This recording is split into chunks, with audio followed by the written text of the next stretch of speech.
I've stood inside enough Texas gun shops to know how deep Glock loyalty used to run. Year after year, it was the same story. Guys nodding to each other, swapping carry holsters, but never daring to walk out without a Glock in the box. Hell, I used to be one of them, but something shifted. At first, I thought it was a phase. Guys chasing something new, before crawling right back to Glock like always.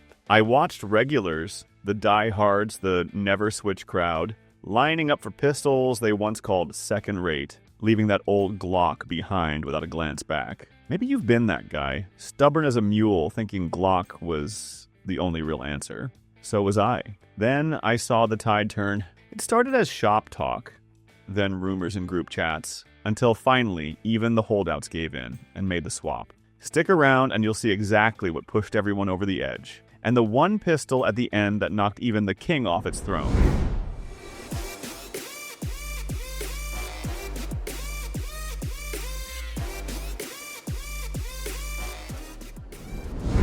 Last August, I was hanging out at the shop like I always do. Just another gun guy, sweating through the Texas heat with the regulars. Most folks were busy talking Glocks and SIGs, barely even glancing at the stack of fresh Walther PDP full-size pistols sitting in the case, like forgotten leftovers. Nobody was in a hurry and nobody seemed interested.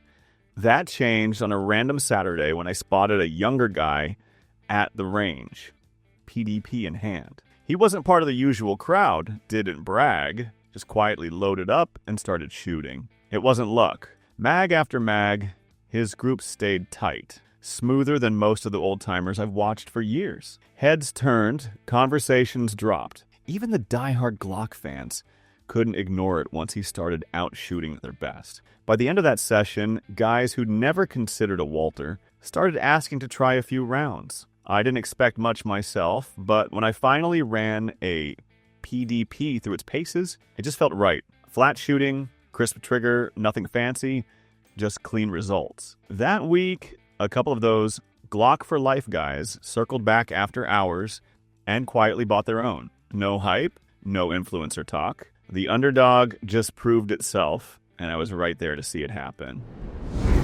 I can still feel those late nights scrolling through listings, hunting for a Glock 19 or 43X, only to find them out of stock or marked up so high it felt like a joke. Wasn't just me. Every guy I talked to was chossing Glocks and coming up empty. Nothing but sold out alerts and vanished listings. After weeks of that, I finally spotted a canik METEMC9 Prime. One left, no fanfare, just a plain add to cart button. I didn't celebrate. I just punched in my card, half wondering if I'd even get a shipping notice or if it'd vanish like the rest. Not the Glock I set out for, but at least it was real. Not another ghost listing. First time I brought it to the range, there wasn't any pride in it, just relief that something actually showed up. I ran the first mag, expecting quirks or cheap plastic feel, but the damn thing shot clean. Smooth trigger, steady in the hand, no drama at all. Not what I would have picked if Glock had been an option, but the more I ran it, the more respect I had for how it just worked. Still, every time I load it, I catch myself thinking, did I win or just get lucky in a tough year? I came looking for a Glock and ended up with a canik, and maybe that's the story for a lot of buyers this year. Woke up last summer with a sore spot right on my hip. Classic reminder of hauling that Glock around all day. Wasn't even my first choice. Truth is, the only reason I'd carried the Glock at all was because my old Taurus G3C jammed up one last time, right in the middle of a run. Gave up, swapped to the Glock, and figured at least it'd be trouble-free. But by noon, I was fighting the bulk. Fidgeting, adjusting, feeling the weight drag my jeans down every time I sat or stood. Different holster, new belt, didn't matter. Every step, it was there. Glock reliability, yeah, but no comfort. On a whim, I ducked back into the shop and told the guy behind the counter I needed something smaller, lighter, but not junk. He just grinned and bet me I wouldn't like the Taurus GX4 carry. Fine. Challenge accepted. First day, the X4 carry disappeared in the waistband. No print, no digging, barely a trace. It was even there. Wasn't fancy, wasn't showy, but for the first time, I caught myself forgetting I was carrying it all. Loyalty is a funny thing. Sometimes it's your back, not your ego, that finally calls the shots. And that's the day Glock lost. For comfort, not performance. Didn't know it then, but the next switch was coming for a reason I never saw coming. Something even comfort couldn't touch. Last year's match day had all the usual nerves and bravado. Me rolling in with my trusty Glock, just like every other Saturday. While strapping on the holster, my buddy leans in and repeats what his old man's always said. SIGs always shoot better than Glocks if you got the hands for it. I'd heard it before. Figured it was just another case of family bias. Halfway through, that same buddy waves around his new SIG P3 20 X-Carry Legion, daring anyone to put it against their Glock. I took the bait, mostly to prove his dad wrong, swapping pistols for a couple stages. Wasn't expecting much, until my splits got tighter and the targets looked cleaner than they had all season. Guys on the line noticed, too. Before long, everyone wanted a turn. Their Glocks suddenly looking a little less untouchable, and I wasn't the only one rethinking things that night. Packing up that night, I found myself thinking, maybe his dad was right. For the first time, that Glock pride felt more like stubbornness than loyalty. Sometimes it takes a borrowed pistol and an old piece of advice to break your habits, and I wasn't ready for how the next gun was about to flip the script all over again. Last fall, I thought I was playing it safe. Grabbed my Glock 26 for a night where I needed deep concealment. Figured it was the gold standard for going unnoticed. Always had been. Halfway through the evening, I caught myself fiddling, shirt bunching, grip digging hard. Didn't take long for a friend to notice. Quiet question, awkward look, and just like that, the secret was gone. Confidence vanished. Couldn't relax, couldn't move right. I spent the rest of the night feeling exposed. Out of pure frustration, I pulled out the P365 X macro I'd bought on a whim. Never really expecting much. Lined it up next to the G26 at home. Grip, width, weight, the whole deal. SIG just vanished under a t-shirt. Sat flatter and somehow still managed to hold more rounds. Felt like betrayal, but the evidence was in the mirror. No pride in it, just bitter honesty. That night, Glock 26 got retired to the safe. The X macro took over. I never planned to say it, but sometimes the king just gets dethroned by a gun that actually fits real life. And trust? That word started to mean something different the next time I reached for a carry piece. Early winter last year, I rolled up to the old rural gun club for our quarterly shoot. Glock riding on my hip like it always had. Cold air, boots crunching gravel, regulars clustered at the sign-in table, all routine until the new club safety officer parked himself by the gate with a stack of gray plastic cases. Insurance wants club guns only for quals. No personal pistols, he said, voice flatted stone. Just like that, my Glock stayed zipped in the bag. No debate, no drama. He slid me an HK Hike P9. Club property, barely broken in. Nothing familiar about it. The whole day I felt boxed in. The HK was fine, reliable as rain, but every round felt disconnected. No trust, no pride, just the relentless click-bang of going through the motions, shooting drills with that borrowed iron. I watched guys around me shoot with the same blank faces, loyalty left in their gun bags. Driving home as dusk fell, I realized it hadn't mattered how much I believed in Glock. Out here, sometimes power isn't in your holster. It's in the hands of whoever writes the rules. And no legend, no brand pride changes that. New Year's party in Houston, just me, a handful of shooters, and too much noise for the usual shop talk. I spot an old friend from Harris County, glass in hand, eyes sharp, with something big to say. He leans in, drops it casual. Their department head just signed off with FN. Now everyone's being told, strongly, to carry the FN 509 Tactical. Didn't matter if you always ran Glock or just paid out for a SIG.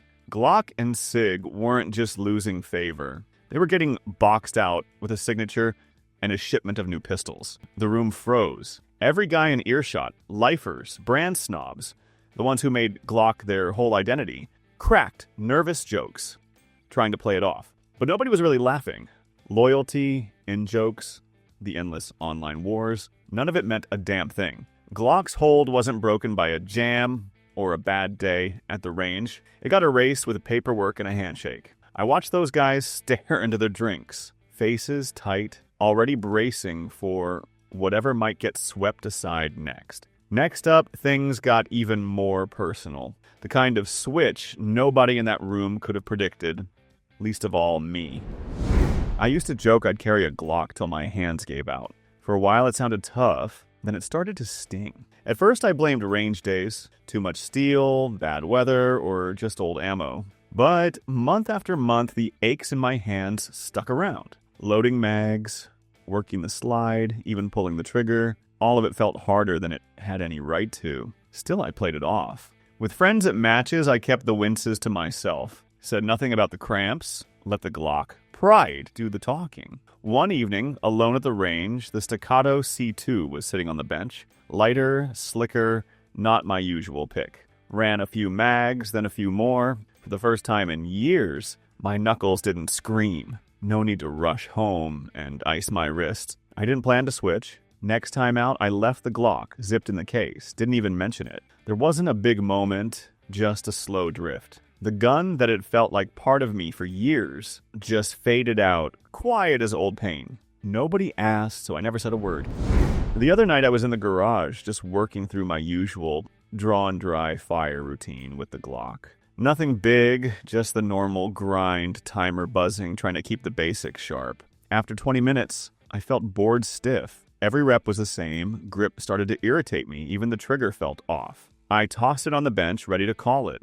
Instead, out of pure boredom, I grabbed the CZ Shadow 2 carry off the back shelf, a gun I'd barely touched in months. No expectations, just a way to kill time. First few reps, everything felt sharper. The grip settled in, weight balanced just right. And for the first time in weeks, the movement felt new. 10 minutes turned into an hour. And for once, I didn't want to stop. After that, the Glock just sat. Day after day, I reached for the Shadow instead.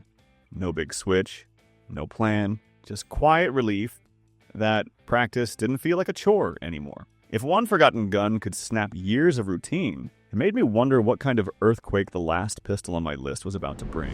Right after New Year, I took my buddy down to G&G. Figured it'd be a quick pitch. I showed him every Glock on the wall. 19, 17, 43X, you name it. Gave him the whole rundown like I'd done for years. Told him how you couldn't really go wrong. Pointed out the scars on my old carry gun. Tossed in the usual lines about reliability, legacy, all that. Honestly, I half expected him to just nod along, pick a flavor, and call it a day. He listened, looked over each Glock, gave them all a fair shake. Then he walked right past them and stopped at the Ruger RXM, asked to handle it, dry fired a couple times, turned it over in his hand. Didn't even hesitate. "Yeah, this one's it," he said. Clerk rang it up while I just stood there, holding my own advice like a handful of empty shells. Walking out to the lot, it hit me. All those years selling people on Glock, all the certainty just slipped out of my hands in one afternoon. No argument, no drama. He found what felt right, and that was it. But if you think that was the end of surprises, you haven't seen the bonus picks I watched buyers chase after what everyone thought was settled. The Dagger Compact started out as a cheap project. Something to tinker with on a slow weekend. No pressure, no high hopes. I figured it'd be a range toy, maybe a backup at best. When it was finally built, I took it to the range and decided to run it side by side with my old Glock. Same drills, same ammo, nothing held back. Didn't take long to notice the Dagger was doing more than just holding its own. Every string ran clean, trigger broke the way I wanted, and the grip started to feel like it actually belonged to my hand. I kept switching back and forth, but every time, it was the Dagger I finished the drill with. I told myself it was just curiosity, just part of the test. Weeks passed, and the Glock stayed locked up. The Dagger rode in the truck, got clipped to my belt for errands, took over when I wasn't even thinking about it. There wasn't a single moment when I said I was done with Glock. The project gun just showed up and did the work day after day until the favorite was just another piece left behind. Bonus isn't done. There's still one that did something the Dagger couldn't touch. First real cold snap of the year. I hit the range before sunrise. Gloves on, breath hanging in the air, everything feeling stiff. Pulled out the Glock. Just like always, but the second my hand closed around it, I knew I was in for a fight. Polymer felt slick, frame too light, control slipping out from under my fingers. Even loading mags with gloves turned into a chore. Tried to muscle through, but every shot took more work than it should. Out of frustration, I grabbed the Smith & Wesson M and P9 2.0 metal I'd thrown in the bag as an afterthought. Grip bit right through the gloves.